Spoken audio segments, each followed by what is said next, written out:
Good evening, and we're happy to have you join us on Issues. This evening, we will be talking with and to the social workers, or at least some of the social workers at the King Edward Memorial Hospital. Our first guest this evening is my supervisor, Colleen Englisgh DeGrilla. Welcome, Colleen. Thank you, Richard. Now, as we know, March is Social Work Month. What is that all about? Social Work Month is a month to recognize what social workers do and to, just give us kudos and to thank us, and, different organizations celebrate it differently. It started in 1984. The National Association of Social Workers, which is based in Washington, decided they wanted to have a theme and have once a year have a theme-based recognition. So they would, recognize people that work with children or poverty or homelessness. Now it's more of a focus on things we do. Like this year's theme is All People Matter.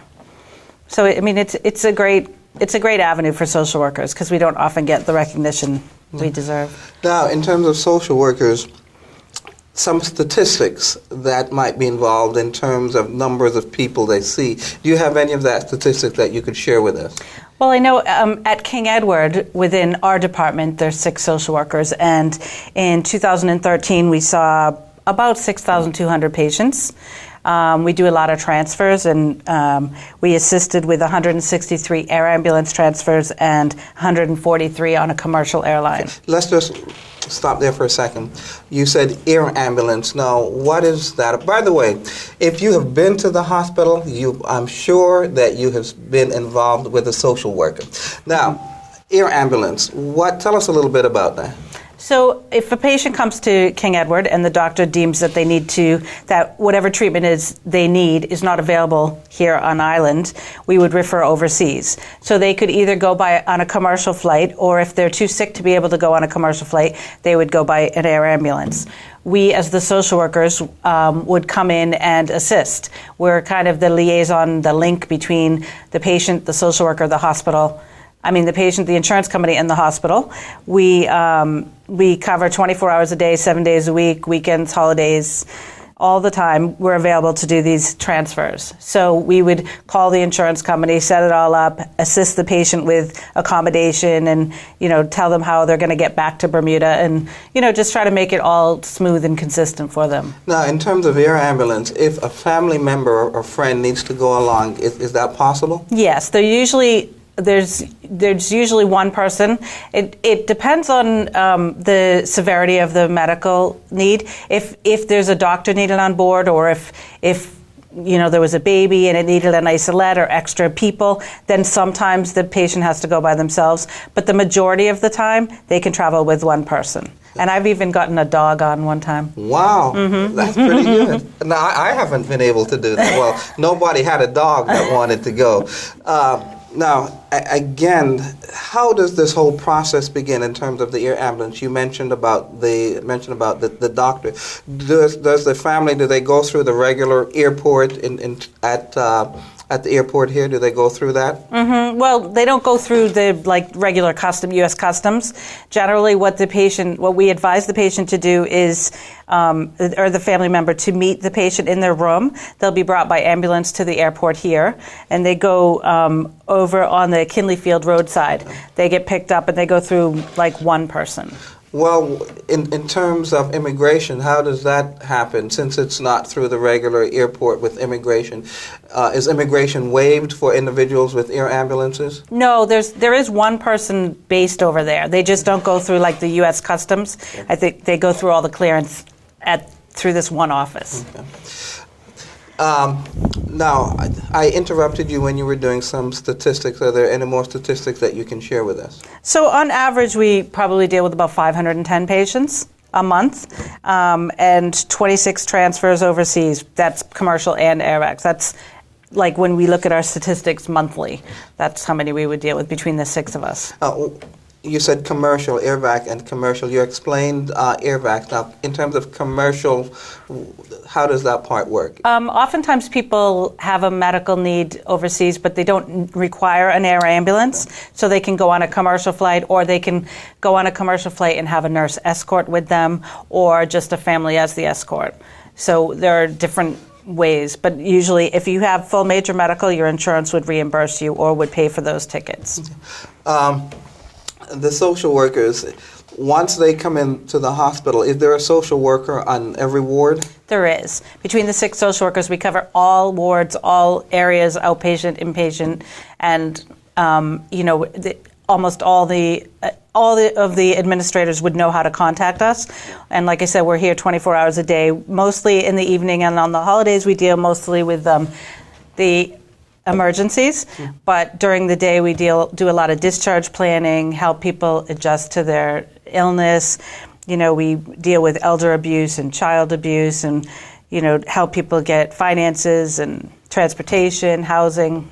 When someone comes into the hospital as a patient, at what point of their inpatient stay will they see a social worker? We try to reach a patient between the first 2 days of being there, even just to do a screen or to do an assessment. Obviously, we're not there on the weekends to do that, but on Mondays we're quite busy trying to catch up with what we missed over the weekend. But usually within the first 2 days, you should be seen by a social worker, and you can always ask, can I see a social worker? My last question. Now, there's some individuals that because of family situation, they're not able to return to their home. What sort of referral or what sort of services would the social worker interface with to provide alternate housing or placement for individuals? Well, at King Edward we work with a multidisciplinary team. So it would be the social worker, the doctor, the nurses, the OTs, and the PTs, all determining what level of care the patient needs. And then, we try to help the family as best we can. We don't want to make the choice of where they go, because if you don't like it, we don't want, we want it to be your decision. So oftentimes we'll start with, okay, do they need independent living? Do they need Meals on Wheels? Do they need a monitor and a medic alert? If they need a rest home, we encourage people, family members, to go look at them. Go check out the rest homes and see where you would want your mother to be. You're going to be the one visiting them. So we can help with all that. We can make resources. There's referrals. There's resources in the community if they want to stay home and need help, or if they need placement. Thank you. We've been talking with Colleen Englisgh. She's the supervisor for social workers at the King Edward Memorial Hospital, and we will be right back with 2 more social workers.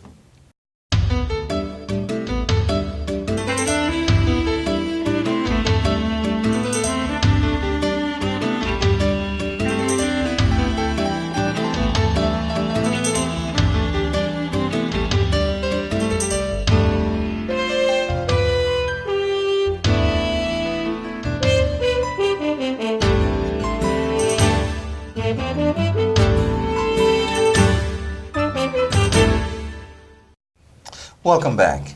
And we're going to continue our interviews with 2 additional social workers from the hospital. We're going to start with the young lady to my extreme right. We'd like you to give us your name and tell us what floor you cover. Sure. Good evening, everyone. My name is Kellie Hall. I'm a medical social worker at the hospital, and I cover Perry Ward, and I cover the ICU. Okay, the next young lady. Good evening, my name is Beverley Trott. I cover the emergency department, oncology, and Dr. Bafford's one dialysis unit. Now, let's talk a little bit about the dialysis unit. About how many patients are in the dialysis unit? Currently, we have 161 patients today. Now, are these patients that are inpatient at the hospital, or they come daily?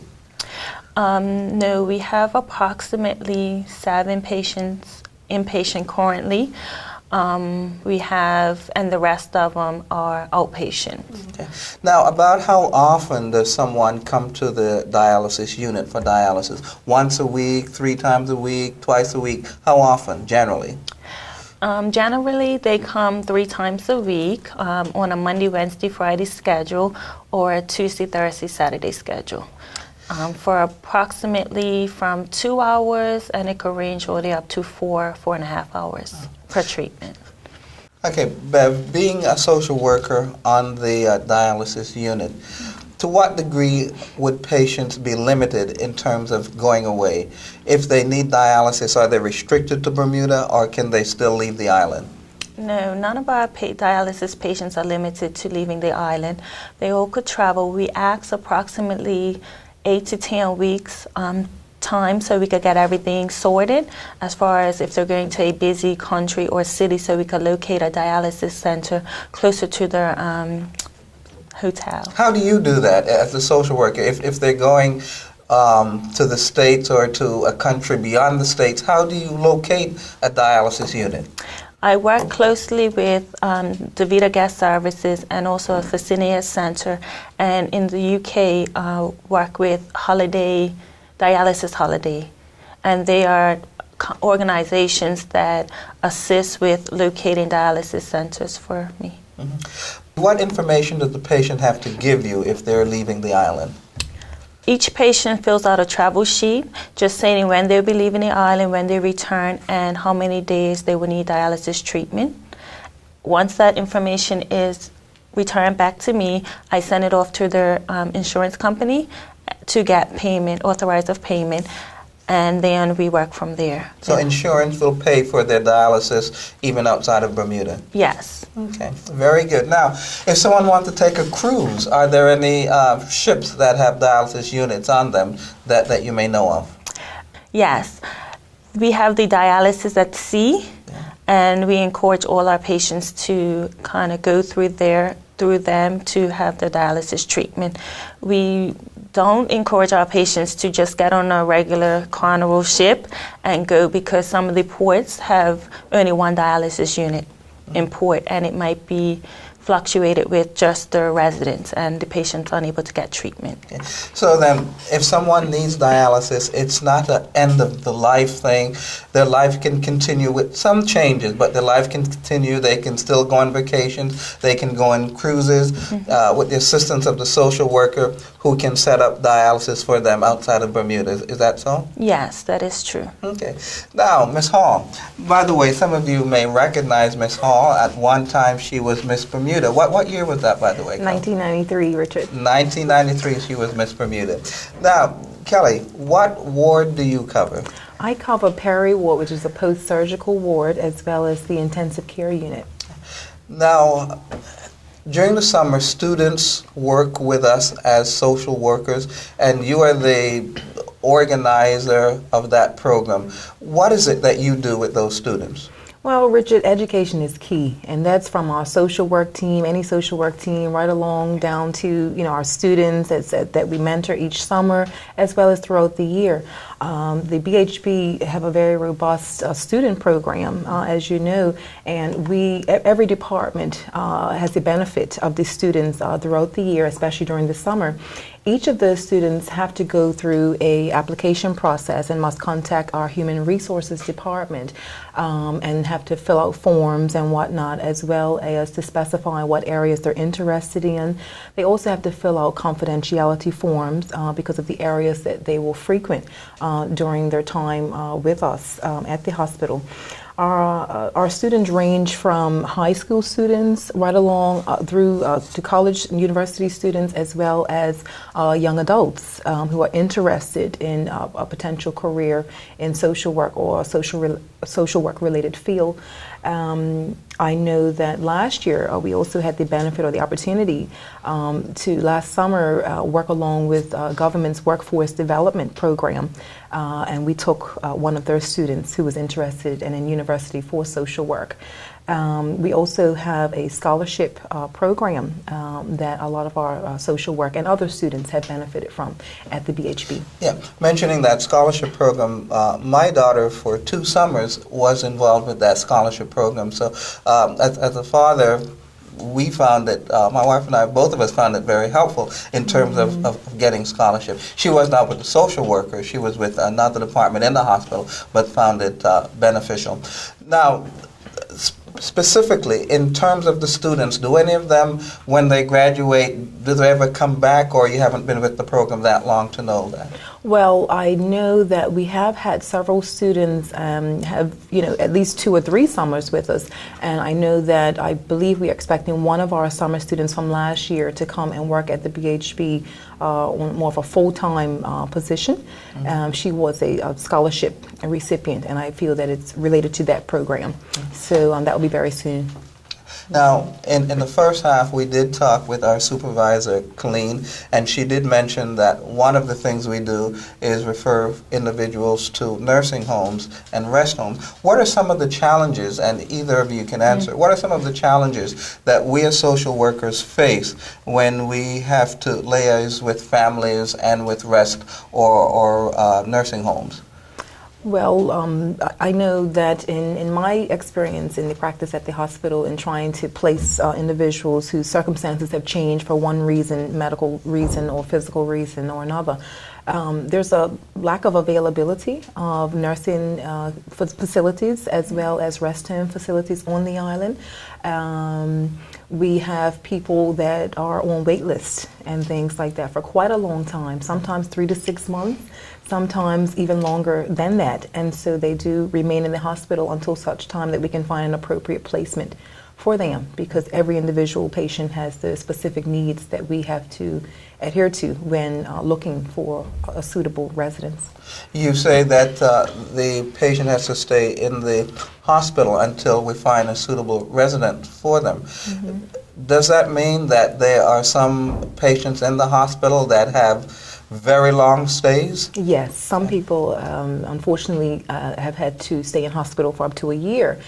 Although their medical problems have already been taken care of, it will be of high risk to them to go into a private home, say for instance, while they wait because they may need a nursing home. Okay. And so if a patient needs a nursing home, then they certainly need nursing level care.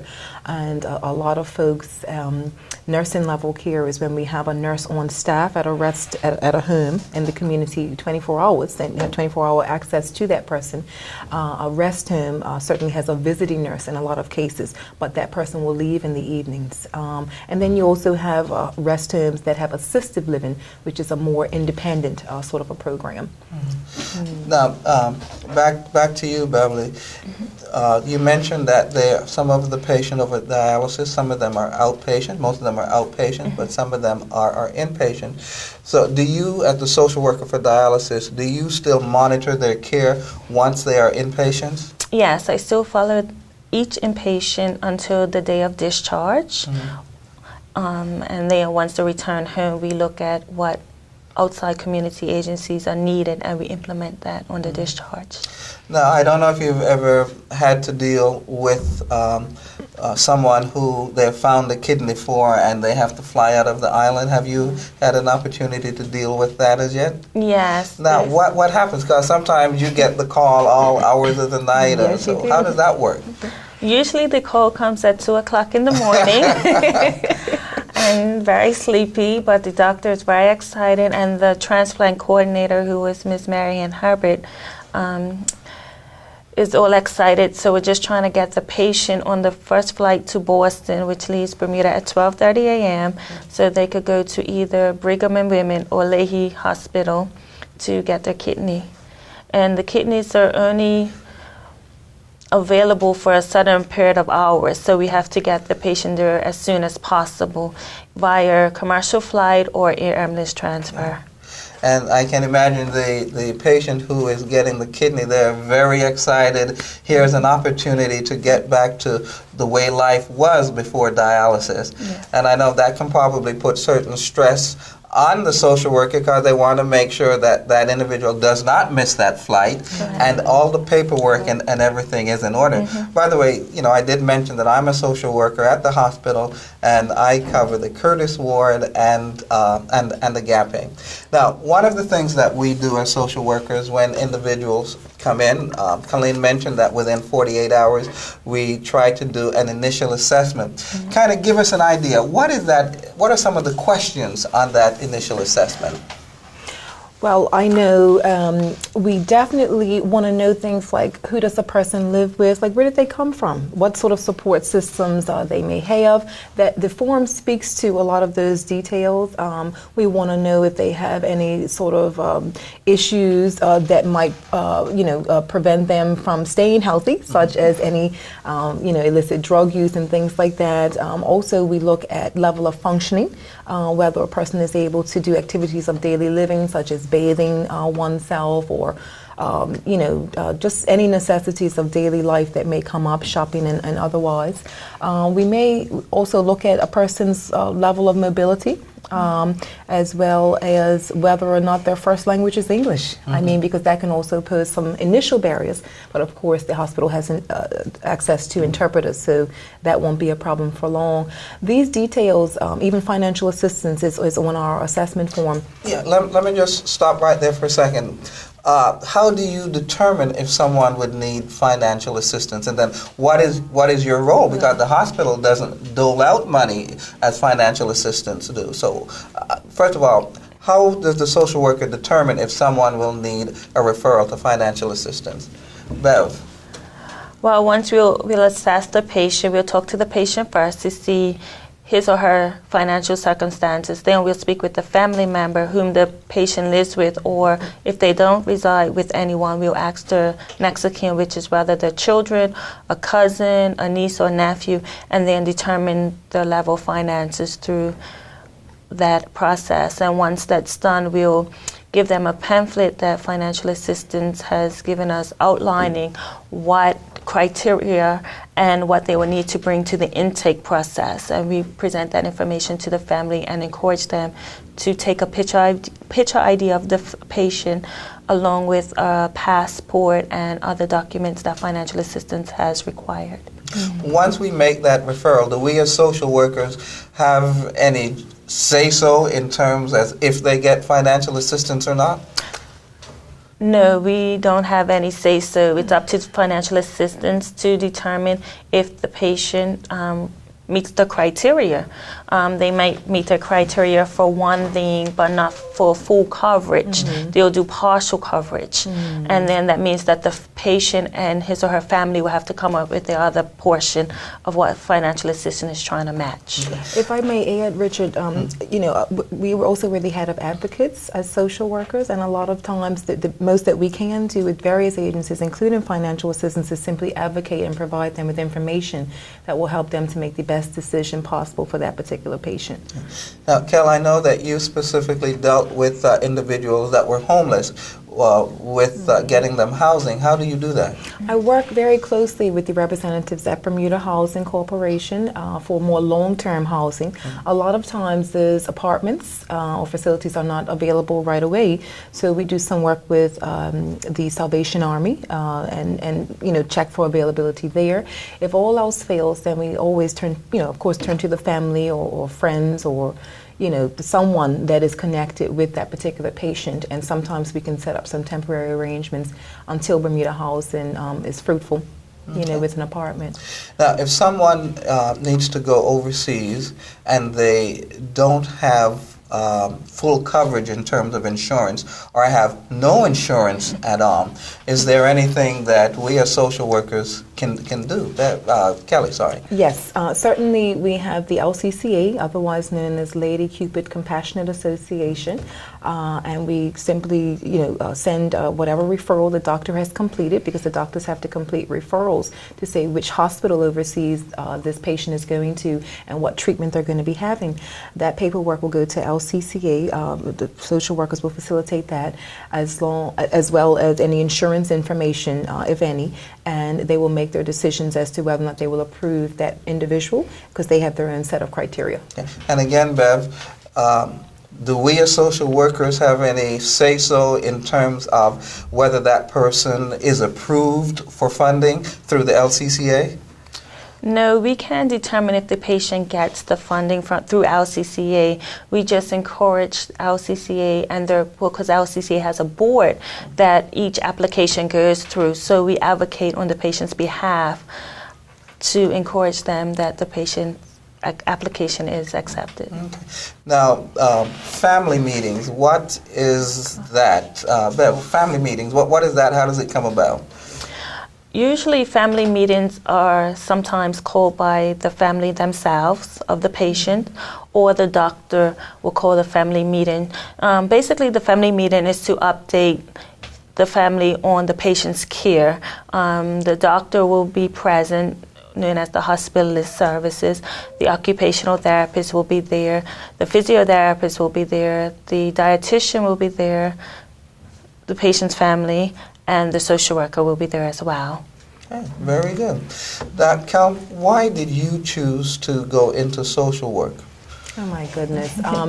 Where do I begin? I know that years ago I wanted to get into some sort of helping profession, some sort of counseling or whatnot. I had some of my girlfriends when I went to the Berkeley Institute go through some things, and in confiding in me, I realized that they needed some support in some very specific areas, and we were dealing with lots of serious issues at a very young age, and that was one of my when it first sort of piqued my interest, that I want to get into something, you know, that where I can help people in that way, because everybody needs someone. So I would say, as far back as when I was in high school, certain circumstances took place and led me to believe that, you know what, I can be an advocate for other people. Yeah. I can teach and put myself in a position to be of some help. Yeah.